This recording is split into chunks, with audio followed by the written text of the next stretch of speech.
वीरेंद्र बोल रहा हूँ दिल्ली स्टूडियो से। अब जब आपसे बातचीत हो रही है ना मैम, स्क्रीन पे कुछ प्राइस हिस्ट्री क्रिएट कर रहे हैं। Look at Nifty metal index 8471 at all time high.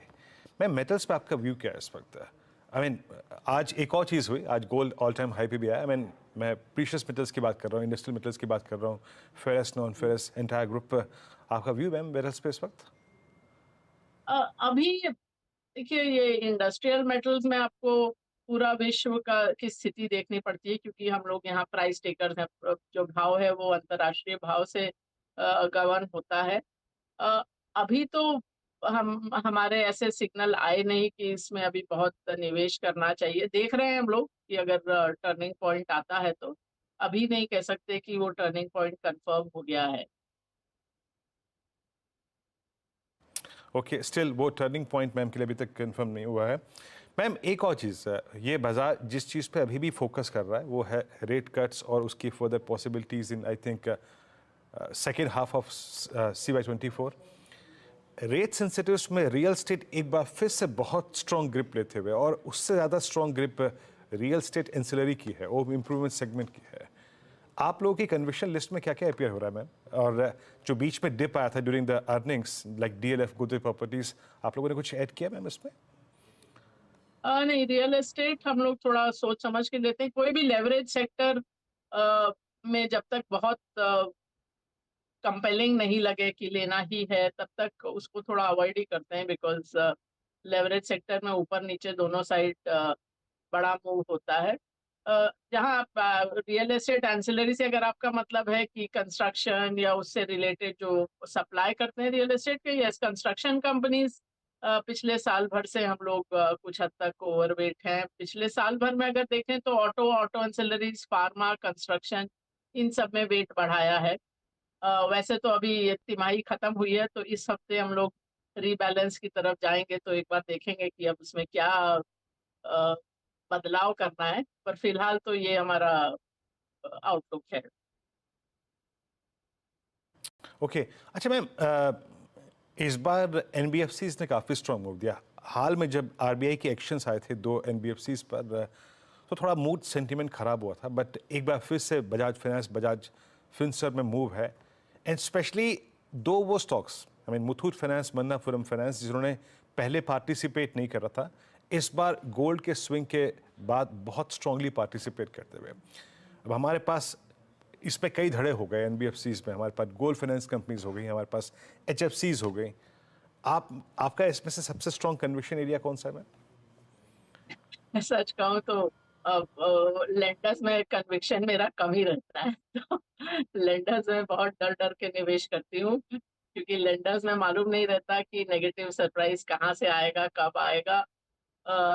तो लेंडर्स, बैंक्स भी और NBFCs भी हम लोग बहुत अंडरवेट हैं। बैंक्स में तो जहाँ कंपैरेटिवली ज्यादा लिया है वो है PSU बैंक्स। NBFCs में हमारा बहुत विशेष एक्सपोजर नहीं है, क्योंकि ये डर लगता है। देखिए, NBFC में जब ग्रोथ हाई होता है, लोग खुश होते हैं कि मैनेजमेंट ने जितना इंडिकेट किया था उससे ज्यादा ग्रोथ दिखा रहे हैं। लेकिन मैं हमेशा कहती हूँ कि पैसा बांटने में कोई मुश्किल नहीं होती है, उसमें ग्रोथ दिखाना, क्रेडिट में ग्रोथ दिखाना कोई मुश्किल नहीं है। वो सब प्रॉब्लम तो तभी आती है जब पैसा वापस चाहिए होता है।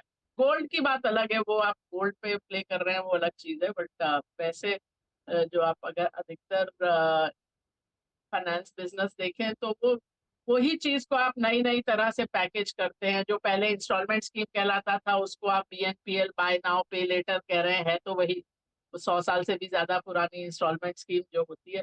तो फाइनेंस में बहुत कुछ होता है कि आप बस लेंडिंग को या लेवरेज को तरह तरह से पैकेज करके देते हैं। और हर शायद इसमें लंबा अनुभव नेगेटिव होता है, क्योंकि आपको याद रहता है कि हर दशक में कोई ना कोई लेंडिंग बूम आता है। कभी लीजिंग कंपनी आती है, कभी फिनटेक आता है, कभी कुछ और आता है। पर सोच समझ कर वहां जाना चाहिए। अच्छा, आपने थोड़ी सी बात की ऑटोज़ की, लेकिन थोड़ा डिटेल में अगर मैं समझना चाहूँ, ऑटोज़ में अब इस समय आपका क्या व्यू बन रहा है? क्योंकि एक तरफ हमारे पास टाटा मोटर्स जैसे शेयर्स हैं, जहाँ पर बहुत शानदार मोमेंटम है, ऑल टाइम हाई लग रहे हैं। TVS motor, Hero MotoCorp, Bajaj, Eicher, इन सब में अच्छा मोमेंटम है। दूसरी तरफ कुछ अशोक लेलैंड जैसे लैगार्ड्स भी हैं। तो इस समय विद इन ऑटोज क्या व्यू होगा? हाँ, वो तो देख के ही लेना पड़ता है। मतलब आप ये नहीं कह, ऑटो का मतलब ये नहीं होता कि आप हर ऑटो कंपनी खरीद लेंगे।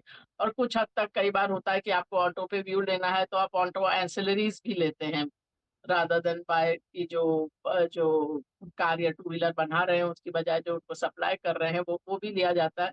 तो जैसा कि मैंने कहा, पिछले साल जनवरी से हमारा इस सेक्टर ऑटो और ऑटो एंसिलरी दोनों में कुछ हद तक ओवरवेट है। जैसा मैंने कहा, अभी इस हफ्ते एक बार फिर से उसको देखेंगे, क्योंकि हर तिमाही पर हम जो प्रश्न पूछते हैं कि आज हम कैश इन्वेस्ट करना चाहें तो कहाँ निवेश करेंगे, ये प्रश्न होता है। ये नहीं कि हमारे पास ये है अब इसका क्या करें, इसको खरीदें या बेचें। वो क्योंकि वो आपको गलत जगह ले जाता है, बिकॉज आपके पास जो रहता है वो आपको हमेशा ही अच्छा लगेगा। तो इस चीज से सावधान रहना चाहिए। तो हम लोग तो बेस जीरो से देखते हैं कि आज कैश है तो क्या करना चाहिए। जैसा मैंने कहा, हम लोग ऑटो एंसिलरीज में भी ओवरवेट हैं, ऑटोज में भी ओवरवेट हैं। पर ऐसा नहीं कि सभी कुछ लिया हुआ है। हर सेक्टर में आप 2-3 स्टॉक लेते हैं, अच्छा, एक, सभी कुछ नहीं लेते हैं। हाँ, कि कुछ हद तक तो ये जीरो सम गेम भी रहता है कि किसी का मार्केट शेयर बढ़ेगा तो किसी का घटेगा, तो बिल्कुल। वो भी रहता है। अच्छा,